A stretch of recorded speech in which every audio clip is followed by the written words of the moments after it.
Hello, this is Zia.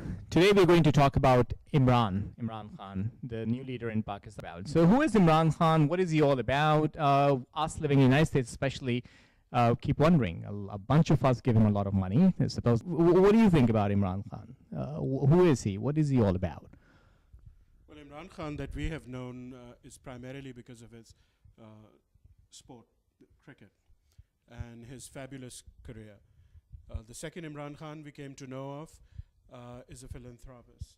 He built a cancer research hospital, which functions very well, fulfills its purpose. He's been working on a college as well. So that's the kind of Imran Khan that we have known. But of late, what the Imran Khan that is in the news is the political Imran Khan, with aspirations to lead a party into power. And that's the Imran Khan I guess we are more interested about and talk today. So let's talk about the political aspirations. His supporters say, well, he's an honest person. He actually has a track record, a hospital, as Zapoor mentioned just now. So why not him, right? I mean, we've tried People's Party and then PML in various shapes and forms. So why not Imran Khan? So let me start off by saying this for the record. I mean, I have tremendous admiration for Imran Khan, the cricketer, and Imran Khan, the person, for for the many joyous moments that he has provided us over the years and moments of pride. Having said that, I have a few issues with Imran Khan, the politician. Now, because politics, you see, it's not that simplistic. While politics is not about just the personality or the person, politics is somewhat bigger than that. For Imran Khan to succeed, it would be very difficult for him or for anyone to do it on the basis of personality alone. There has to be a lot of support, a lot of other elements at play to bring he seems to have the support power today. I mean, he has a tremendous following from youngsters and then middle-class Pakistanis now. Right, and I think the question then would be, does it take support of the youngsters to bring a leader into power in the politics of Pakistan? And I think that in the current politics of Pakistan, I think that it isn't a simplistic mass support that brings you to power. I think the establishment of Pakistan, this word that keeps coming up in this term, plays a tremendously powerful role, and we will have to go back into the historical context. No, I think I'm sorry about that, but see, I think the reason we are sitting here talking, is because there's a good possibility that he'll run in the elections, and next time he'll probably form a very large minority, if not an absolute majority, right? And once he has that, what will he do? What will his role be? Do we like it? What is he all about? So you established that, and that's absolutely correct. So a lot of people say that he has establishment behind him. So ISI and the military, whoever the establishment is a Pakistani establishment. We're not saying the United States or somebody else is imposing Imran Khan onto Pakistan. So what's wrong with that? Pakistan's story is a story of failed expectations, and these are the expectations of the people of Pakistan, and the political leaders who in a political discourse deliver on those promises have failed. That develops this vacuum that Zapoor was talking about, which allows this civil military bureaucracy, the so-called establishment, to step in every time. And that's happened on 4 different occasions in Pakistan for almost half of Pakistan's history. So now in this context, you have yet another political leader coming in who wants to deliver on the original promise. So it's essentially just a different face. So what you're saying is that the change is not organic. It's really the same establishment. It'll probably have the same policies. Everything would be the same. It's just a different face. Well, it's not so simplistic. It is a little bit more than that, I think. Given the current global circumstance, I think the military cannot bring about a classic, traditional martial law the way it has in past 4 occasions in the context of Pakistan. Zapoor, sorry to cut you off. To give credit to this military establishment or what have you, they also learn.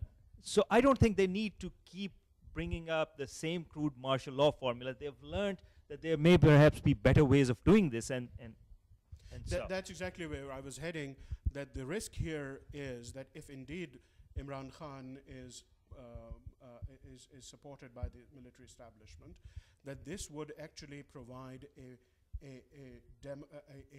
democratic cover to the establishment and would put in a third option that actually is doing the bidding of the military establishment, which is a much more dangerous situation than what we've been going through in the past. So I'm sorry, but I kind of differ with both of you in a sense that fine. So we don't have an absolute martial law, or probably will not have one, because the military has learned. And instead, they probably have decided to rule from the, which frankly I think they have done in the past 60 years. But I still, what I fail to understand is this guy probably deserves a chance more than anybody else. I mean, if not Imran Khan, then who, right? I mean, you'll have Nawaz Sharif again, or Zardari, or who else? I don't think anyone deserves their chance, but can Imran Khan have a go at it? Yes, why not? If Zardari and Nawaz Sharif can, why not Imran Khan? Now, the question again is, will Imran Khan be able to do it by force of his own will, by his intellect and his capacity to produce a party which will lead the people of Pakistan to those expectations that they've had for over 60 years since the inception of Pakistan? I think that is the question. Or will it be a rehash of what we have seen over and over again in Pakistan's history? So, well, I think the more fundamental issue is that why do we think Imran Khan deserves a chance? I think I don't think no one deserves. Nobody deserves, but in life, no one deserves it. Pakistan getting an actual democratic government, and they should not be fooled and made a buffoon yet again by one more political party or person into believing in something that they will not, they're incapable. No. I think Sabur, out of the professional politicians, I mean, the People's Party backers, the Nawaz Sharif, PML, the Chaudhry Bradran, and once you come out of that for the first time, you actually have a chance where a person who's not a career politician has a true chance of leading the government. I think that's where people have some hope. That's a double-edged sword. I'm sorry, Sabur. In that, yes. But by the same context, a person who is not a career politician just does not come in and get elected and take over the reins of government. It just doesn't happen like that. There's an organization, there's a political organization that's required to contest elections. There is you need funds, you need money, you need organization, and for all of those reasons, there cannot be a Cinderella story. You cannot You cannot, Bakhtiar. But to be fair to Imran Khan, he's been around for 15 years. He does have an organization. I think he's finally getting some grassroots organization as well. But let me just change the subject a little bit, if you don't mind, right? I think you had asked a little while ago how or why do we know he's an establishment candidate or not. I think General Hamid Gul's involvement maybe points in that direction a little bit. But also a lot of people say, well, you know what, he's just a good-looking Jamaat Islami, or he's just another religious fanatic, probably converted from a Western playboy image that he used to have. That's probably detrimental to Pakistani cause. What do you think about that? Either one of you, actually. Well, go ahead. I mean, my point of view is that I stay away from commenting on somebody's personal experience. But as long as it remains a personal experience, it's fine. But once they start espousing it as something that the whole nation should live through, that's where it becomes a problem. Why people are concerned about Imran Khan's linkage to military establishment is any power that does not have a constituency of its own, any natural constituency, creates and manufactures one. In the context of Pakistan, we have repeatedly seen that military powers have brought in religious right, orthodox elements, to create that constituency, to advance their agenda. And the same constituency, the same narrative is being used by Imran Khan. And sometimes in the rubric of that he's trying to be inclusive. But at best, sorry Bakhtiar, let me just interject a little bit. At best, what you've said is, listen, Imran Khan is going to be no better than your current government or the governments of the past. I think that's what I take out of that. I'm saying that he could actually be worse. He would damage the institutions if he indeed is bidding establishments work. He would damage the institutions permanently, as damaged as they may be. He would demoralize the populace the young crowd who's supporting him, or think that he can deliver what he can deliver, or believes in his message. I mean, the followers of Imran Khan, or the people who think there's a need for third option, should actually strive, instead of following one person yet again, should strive in developing a viable third option. No, that is true. But also, please, I mean, if you look at the examples in the past, when the governments have actually tried to go outside of what military wanted them to do, for example, I mean, Kargil is a huge example, right? I mean, we lost a lot of men who were in Kargil during Nawaz Sharif's time.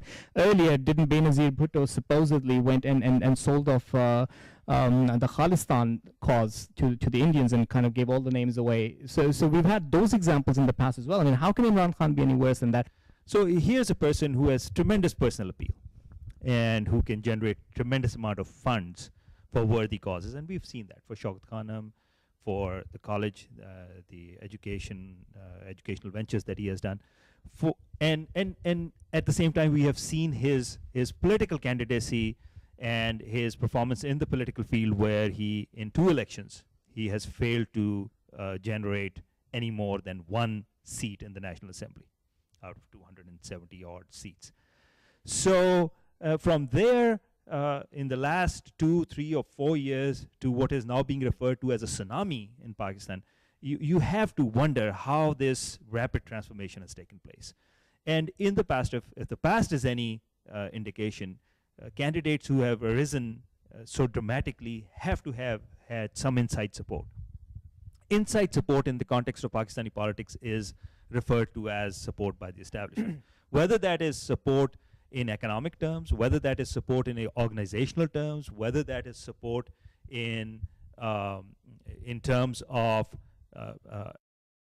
prominent personalities break away from different political persuasions and join Imran Khan, as in the case of Javed Hashmi. Right. I think Bakhtiar, this conversation is I think there's a lot more to be said about it, and obviously considering people who will hopefully view our little discussion, let's give this a break and we will pick it up in part 2. Thank you very much for watching.